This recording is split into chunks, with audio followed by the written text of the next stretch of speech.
Hello students, आज हम सीखेंगे डिटर्मिनेंट्स। डिटर्मिनेंट्स होता क्या है, कैसे मालूम करें कि डिटर्मिनेंट्स इसको फाइंड करना है। हम डिटर्मिनेंट्स को पहचानेंगे कैसे?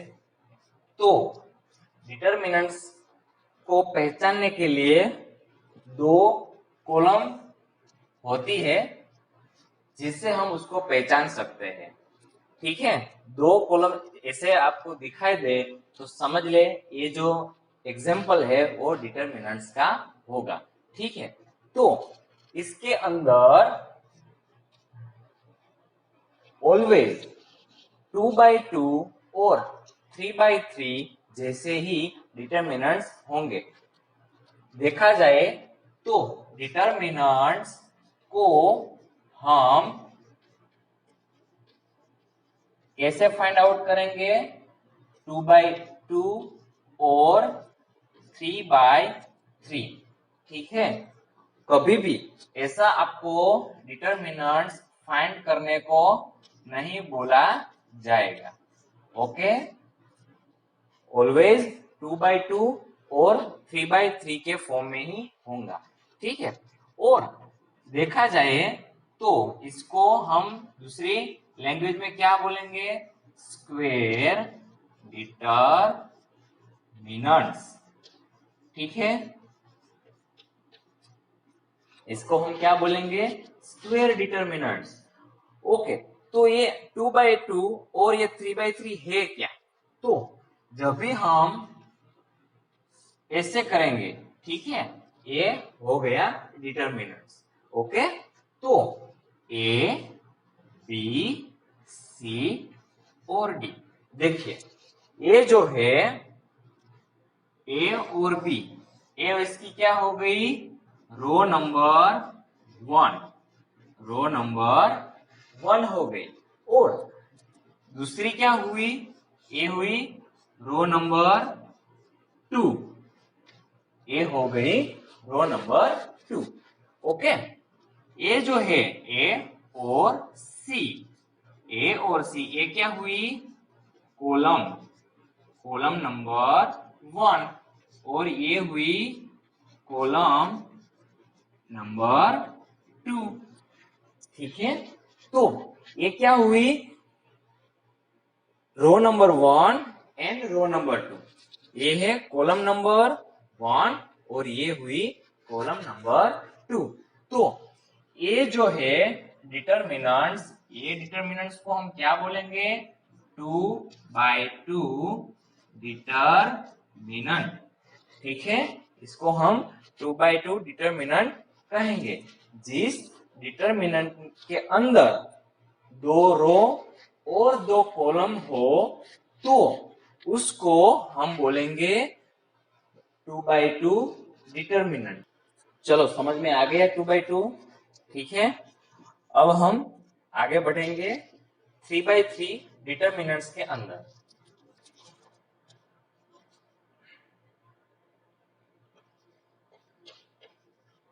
3/3 डिटर्मिनेंट। ठीक है, इसके अंदर क्या होगा? A1, A2, A3, B1, B2 and B3, C1, C2 and C3। ये जो है इसको हम क्या बोलेंगे? 3/3 डिटर्मिनेंट। क्यों? क्योंकि इसके अंदर रो नंबर 1, रो नंबर 2 और रो नंबर 3 है, और साथ ही में उसके अंदर कॉलम नंबर 1 है, कॉलम नंबर 2 है और कॉलम नंबर 3 है। मतलब क्या हुआ कि इसके अंदर 3 कॉलम और 3 रोज है, इसीलिए हम इसको बोलेंगे 3/3 डिटर्मिनेंट। ठीक है, तो अब हम जो डिटरमिनेंट फाइंड करेंगे 2/2 और 3/3, तो डिटरमिनेंट जो है उसका सिंबल क्या होगा, डिटरमिनेंट का सिंबल, तो डिटरमिनेंट को हम बोलेंगे डी या फिर डी ई टी, और तीसरा बोलेंगे हम उसको डेल्टा।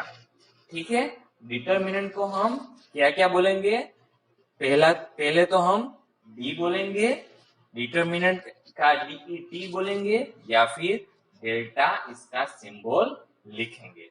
ठीक है, तो अब जो है क्या होगा कि 2/2 डिटरमिनेंट है, इसको हम ऐसे लिखेंगे, चलो ए बी सी और डी, ए बी और सी और डी, ये जो है इसको हम फाइंड आउट करना चाहे तो कैसे करेंगे, सबसे पहले जो ये है ए और डी, इसको हम बोलेंगे principal diagonal.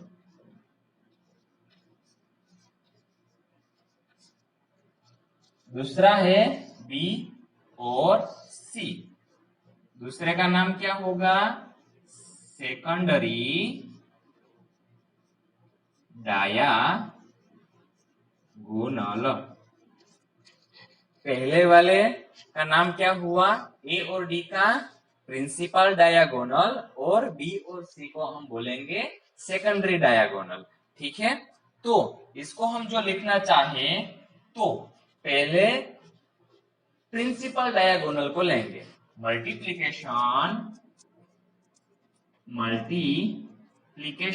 Of principal diagonal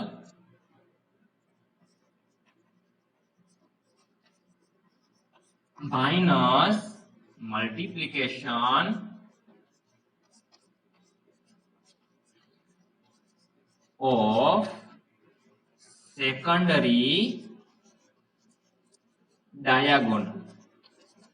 ठीक है, multiplication of principal diagonal minus multiplication of secondary diagonal, तो हम इसको कैसे लिख सकेंगे, ए और डी माइनस करके बी और सी लिखेंगे। ठीक है, तो 2/2 डिटरमिनेंट्स जो जैसे हम फाइंड करना चाहे तो हम ऐसे कर सकेंगे कि पहले हमें लेना होगा प्रिंसिपल डायगोनल का मल्टीप्लिकेशन माइनस करके सेकेंडरी डायगोनल का मल्टीप्लिकेशन। ठीक है, तो आगे बढ़ते हैं। चलिए, हमने पहले फाइंड आउट किया 2/2 डिटरमिनेंट्स। ठीक है, अब हम फाइंड करेंगे 3/3 डिटरमिनेंट्स। तो 3/3 डिटरमिनेंट्स हमें फाइंड करना हो तो हम कैसे करेंगे, तो सबसे पहले हम A1, A2 और A3 को देखेंगे, उसमें से जो ये बीच वाला है A2 उसको हम माइनस लिखेंगे।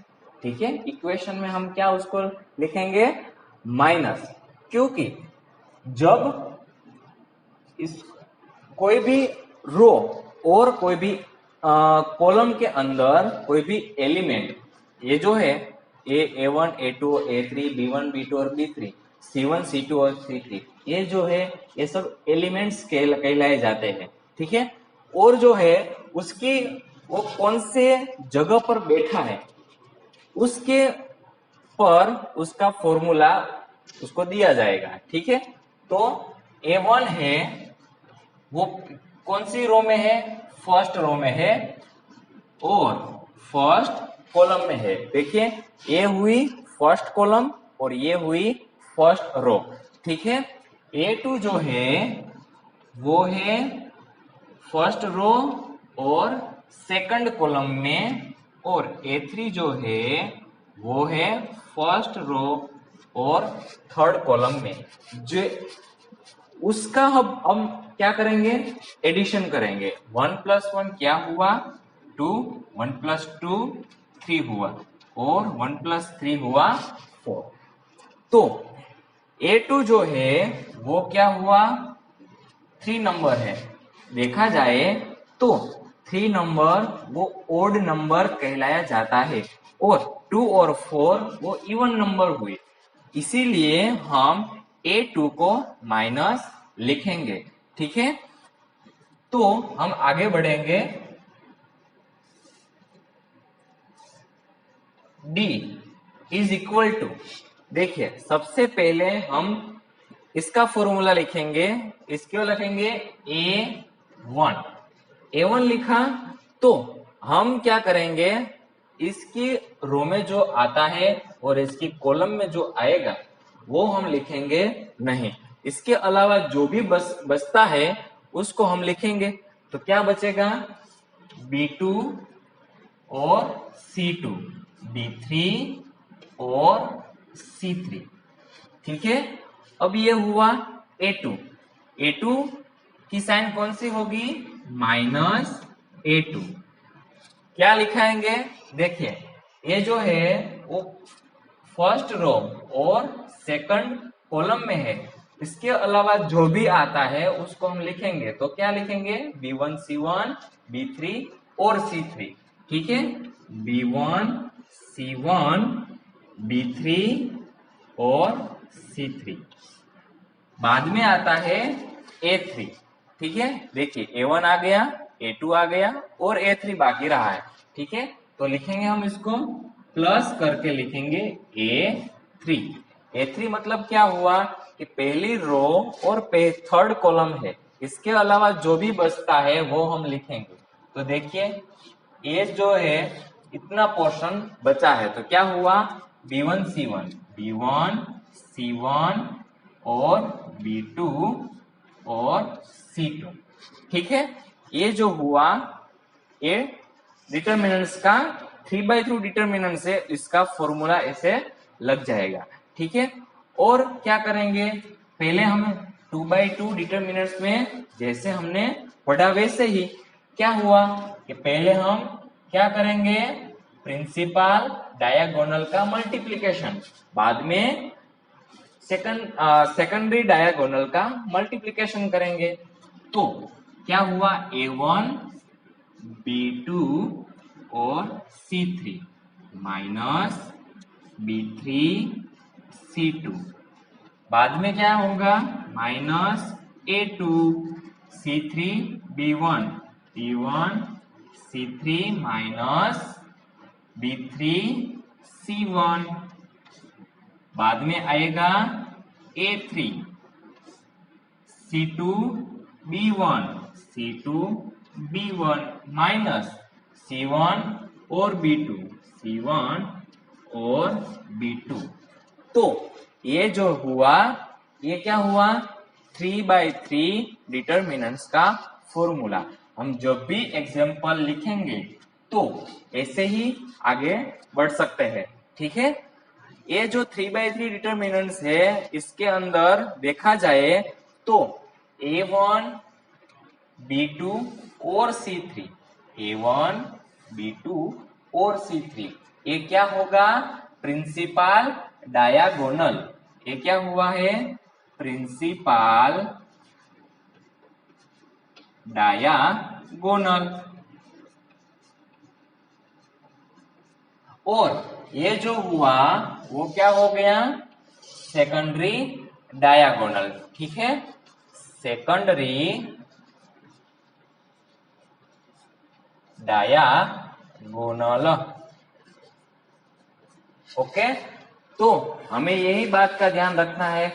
देखा जाए तो इसके इक्वेशन के अंदर तो प्रिंसिपल और सेकेंडरी डायगोनल की कोई जरूरत है नहीं, पर हमें बस याद रखना है कि ये जो हुआ वो प्रिंसिपल और ये जो है ये सेकेंडरी डायगोनल है।